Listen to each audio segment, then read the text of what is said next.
Hi guys, first of all I'm going to do something a bit different this week because I tend to not like watching my videos if I find that I'm doing the same thing over and over again. So this week I'm going to try and make it a bit choppy so I can be all over the place and there'll be no awkward silences to jam it all into one nice video. So that's the first thing. Second thing is, as I start all week, what we are sponsored by this week is a bit different. I love this beer and I thought I'll nab it just because it's a Friday night rant, and that is Hogarden. Absolutely delicious wheat beer. Lovely. Oh, that's so good. So smooth, lovely. Great thing to have on a summer's day like it is today, so I hope you're enjoying the bank holiday. So, first thing I wanted to talk about, that was a good thing that I can cut it because I've already forgot what I was about to say. First thing I want to moan about this week is Kotaku or Kotaku, people say it differently, but nonetheless, Cockatoo, whatever you want to call it, they've wound me up a bit this week. The website was the place I used to always go for my gaming information. When I'm at work, I'm constantly going onto it, to the point where it's just a reaction now on the keyboard. I just press KO and that's it, it's already pre-typed on the screen, I'm in there and I get my gaming news. Oh God, gas. The stuff that they post is sometimes is utter shit, or it's just crap really. They're not really getting some great gaming news. They've got it on there, don't get me wrong, but they've been posting some shit lately. And the thing that's winding me up more than anything is they decided to upgrade the layout of the website. And I'm all for changing websites and designs, you know what I mean, always move forwards. They've changed it. A lot of people moan about it. I liked it. The only problem is the website fucking sucks, because when I go onto it, it tries to detect them from the UK, and if you go to uk.kotaku.com, it gives you a different website to what you go to on kotaku.com. So that's fine, I'll just go to kotaku.com, but when I click on articles, it then detects them from the UK and then tries to give me another address, and then that gets to a dead link. So that's fine, it's a teething problem, but it's happened for 2 weeks now, and when I'm on a bus, I can't get no gaming news whatsoever on my phone, because that's all corrupted. And the thing that wound me up more than anything this week is they tend to, for instance, Kotaku themselves are telling you that they found a video that somebody made on YouTube, so I am the YouTube video and Kotaku is going to write about it. But if they found that video to a website that was in the middle, so Kotaku went to a website that told them about a video, then what they would tend to do is link that person in so everyone gets a bit of traffic. So they'll simply say, we Kotaku found that YouTube video through this website, go check it out. Everyone gets a bit of traffic, that's the result. But the problem is, when I went on there the other day, there was an article, and instead of just saying this news bulletin which was brought to us by such and such website, it actually says this article is from Gizmodo through Kotaku. I was like, that's your sister site referring to your own site. How does that work? So I clicked on it on the Kotaku page and it was like, right, we have this article about a game. Gizmodo found it. So I went to the Gizmodo page and Gizmodo was like, yeah, we found this website article on Kotaku. And then when you click that, it brings you back to Kotaku and gives you the article. So I had to go to Gizmodo and back again to Kotaku to actually get my article. And that's just a cheap, dirty way to try and make me give traffic to the sister site and back again. So Kotaku is starting to piss me right off. And I did a bit of research, see what other great news websites are out there. And a lot of people have been saying they don't know why they go there. They just go there and you get your gaming news from there. But you don't know why. Why do you always go there? Because they do talk some more shit. There was on about the other day that somebody spilled a cup of tea onto a 3DS, and broke it. That's not news. That's just somebody being stupid. Why are you fucking telling me about that? I don't give a shit. So that's it. I'm not going to go on anymore. Just Kotaku pissed me off and they need to get it this week. The gaming news that I wanted to talk about this week was something that kind of got me thinking. I was looking on YouTube and I found a video of a control stick, a peripheral, whatever you want to call it. It's called the Novint Falcon, I think it is. Probably butchered it completely. Link is under the bit. So what the idea is, it practically looks like something taken straight from Portal and stuck on your desk. It looks like the gun from Portal. But what it is, it's like a force feedback joystick thingamabob. And what will happen is, when you play things like Half-Life, it's got 3 arms that then reach out to a gun or whatever adaptation you can put into it. And when you're playing, instead of just using your analog stick so you've just got your normal axes, you can push in and push out. So with that, you've got more depth in the game you can control. And with that, that means when there's different surfaces, or if you go across something which is a bit rugged, that kind of feeds back. When you fire your weapon, you get a kickback off the weapon all the time when it's shooting. And at the same time, if you're being hit and you turn your back and you're shot at the side, your weapon goes to the left. So you're no longer worrying about looking where the red marks come on the screen. You can actually feel it within your hand where it's actually shooting from. And it got me interested, so I looked a bit more into this video, and it looks a very impressive piece of kit. There's nothing I could say bad apart from it, apart from, I think after using it for a few hours like that, I'm probably going to get a bit of arm ache. The thing is, it's the first of its type, really. It's the first time I've seen somebody actually properly put some time and effort into it, and they've actually worked with the game developers of the actual backside of the games and working out it's all programmed, and then bringing that feedback into the actual peripheral instead of just plugging it in and hope it works with games. So they've done they've done the research, they've really looked into it, and I am really impressed by it. So I can't see myself getting one because, for one, it's too expensive, and two, it's aimed at PC, not at consoles at the moment. But it made me think, where are we going to be going with our controllers? Because the Wii 2, people are talking about it more. There's loads of ideas and speculation now of what's actually going to be coming out.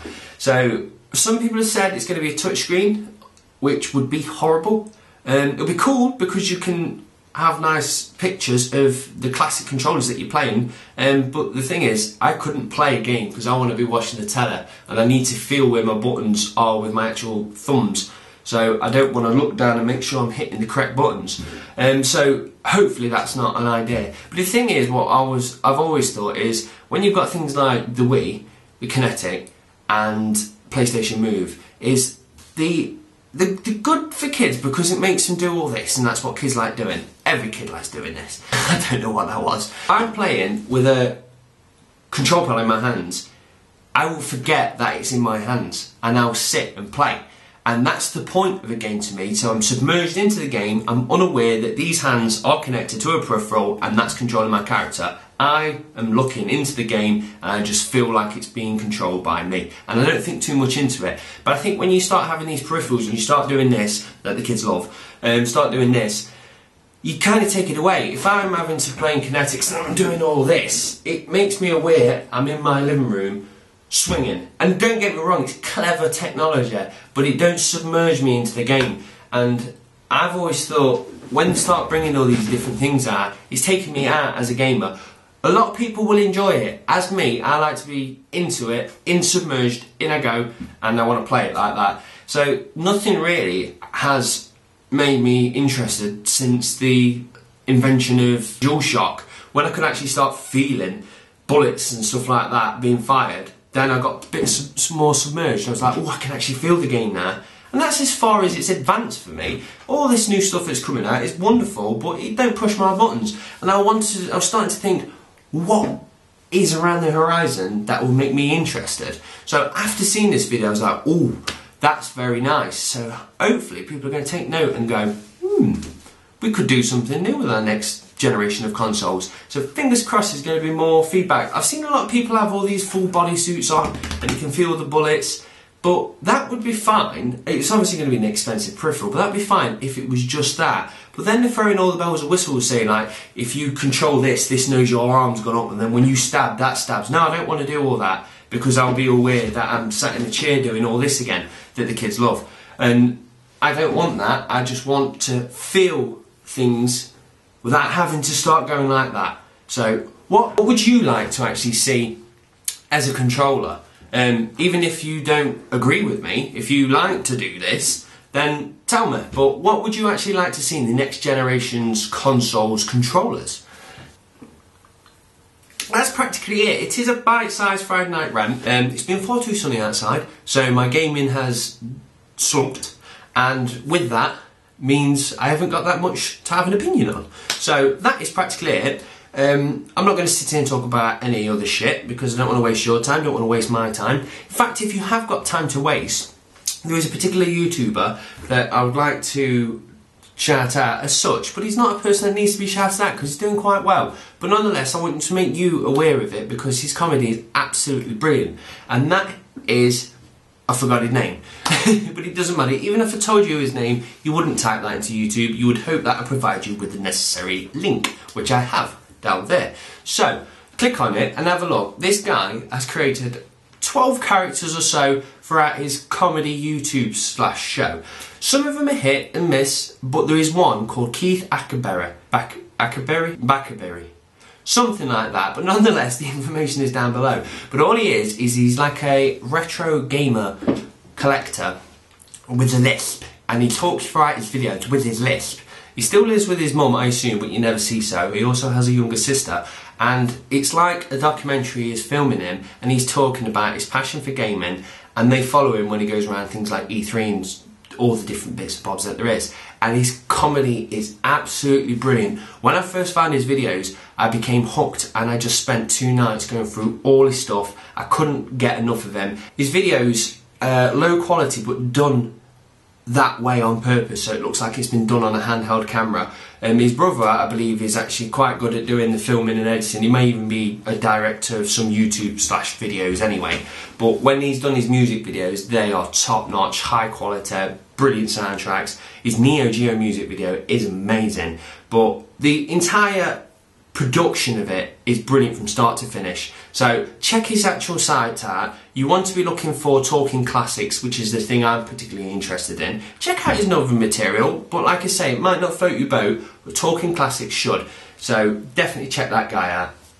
And that is it. The only other thing I've got to say is my question of the week, which I'm actually going to be quite cheeky this week and hijack it and use it for myself. And that simply is, I've just reached 700 subs. Yay! And I really appreciate everyone subscribing. I couldn't be more overwhelmed with the acceptance that I've had from YouTube, so the YouTube people even. So definitely, thank you very much. Definitely, thank you very much. How does that work out? But anyway, what I wanted to do is ask you, what would you like me to do for my 1,000 subscriber special? I'm not saying it because I think I'm going to be getting 1,000 subs in the next 2 days. I reckon it's going to take a shitload more months because my subs are starting to slow down. I think I've captured everybody who's interested in my channel, and everyone else is just some stragglers that I keep catching every so often.